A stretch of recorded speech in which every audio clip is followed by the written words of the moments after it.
Journalist Eddie Brock is trying to take down Carlton Drake, the notorious and brilliant founder of the Life Foundation. While investigating one of Drake's experiments, Eddie's body merges with the alien symbiote Venom, leaving him with superhuman strength and power. Twisted, dark, and fueled by rage, Venom tries to control the new and dangerous abilities that Eddie finds so intoxicating. Welcome back, family, and welcome to all that is new, both subscribers and followers, to my channel, Sterling on Sinemas. That is Sinemas with an S, and not it is an S for Sterling, not an S for Spider-Man. But before I begin, if you are new, welcome. I'm so glad to have you. Thank you for keeping on subscribing, and thank you for keeping on following. It is really helping me out, and it is really becoming beneficial to my image and to my confidence. And everything that I was doing great with before, you guys are helping to amplify that. So I thank you for that. God bless you. But you know what to do. If you're new, don't forget to like, share, subscribe, leave a comment on the section below, and most importantly, watch from the first second to the last.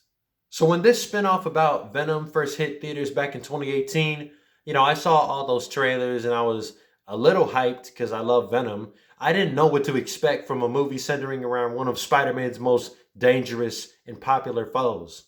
Luckily, this narrative had a source to stick to, in which Venom plays the role as an anti-hero, which I had no idea he was, and being the lethal protector of San Fran. So seeing this being adapted into a film was a very, very nice effort. However, the end result for me is very neutral. While the untidiness of the story weighs tons of pounds compared to the acceptable parts, the film benefits more from what it will open itself to in the future, like earlier this year in post-credit scene, rather than what occurs during the present events at the moment as we speak in this movie, as this movie goes on. For example, Eddie Brock has a whole show called the Eddie Brock Show, Eddie Brock Report, where he shares his investigation with the world on the cases he's currently trying to solve.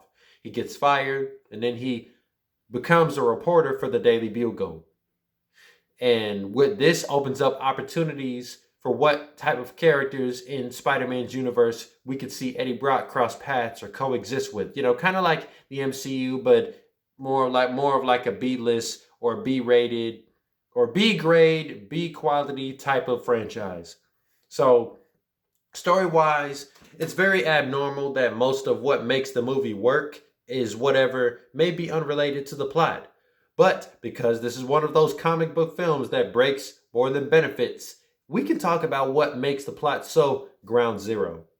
The entirety of the plot line with trying to make humans the host of symbiotes just so they can live in space is so weak and below the expectation and standards of a sophisticated comic book movie. But as the dawn of Sony's Spider-Man universe as established when the first Spider-Man No Way Home trailer was released, this is fittingly forgivable but still unacceptable. I know this may sound that this might sound biased. It does. But the story does not really become intriguing or entertaining until Venom bonds with Eddie Brock. The steady, slick, and comical build-up to Venom showing himself in all his glory, from just the subtle movements you see only on Eddie Brock alone to these small signs of the black symbiote body parts, to the full-on physique, the full-on appearance of the symbiote is so well done. Thank you. You're welcome. The dynamic between Eddie and Venom helps to add flavor to a story that was mostly tasteless halfway through, and it helps to level out the playing field during the second half in tone and quality. Damn right. Even if the story still remains rocky. Too bad, so sad. In my mind's eye, Tom Hardy is excellent as both Eddie Brock and Venom. In spite of his character feeling underwritten, he gives us totally opposite vibes. With Eddie Brock, Tom Hardy brings a hard-headed and stubborn nature to the character.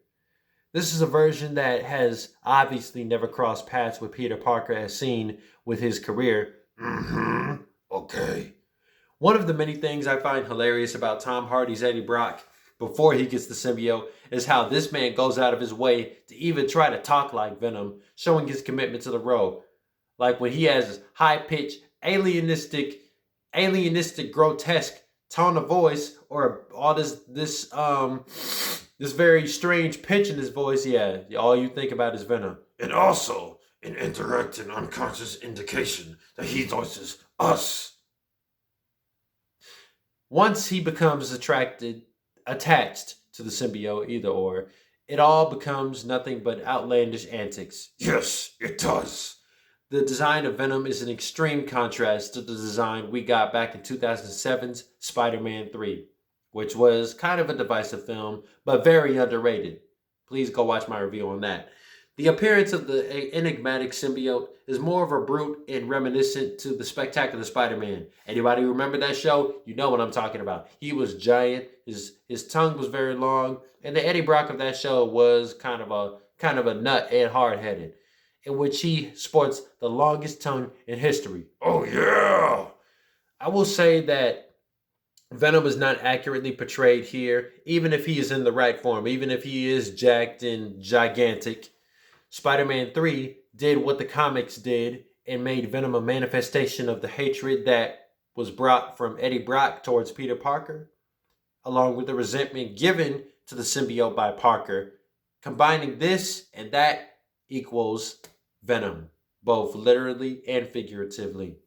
Instead, they portray Venom as a name already given to the symbiote itself in order to create that buddy comedy formula, with having one that is down to earth and one that is just incomprehensible. Yeah, that he caught, didn't he? Like 38 hours. No, we're not reviewing that. That's off topic. Outside of this single detail, the rest of the characters do not contribute justice to the narrative because they have nothing to offer. The only other character that tries to contribute something, tries to offer something, is Riz Ahmed's Carlton Drake. Carlton Drake? No, Carlton Drake. Again, off topic.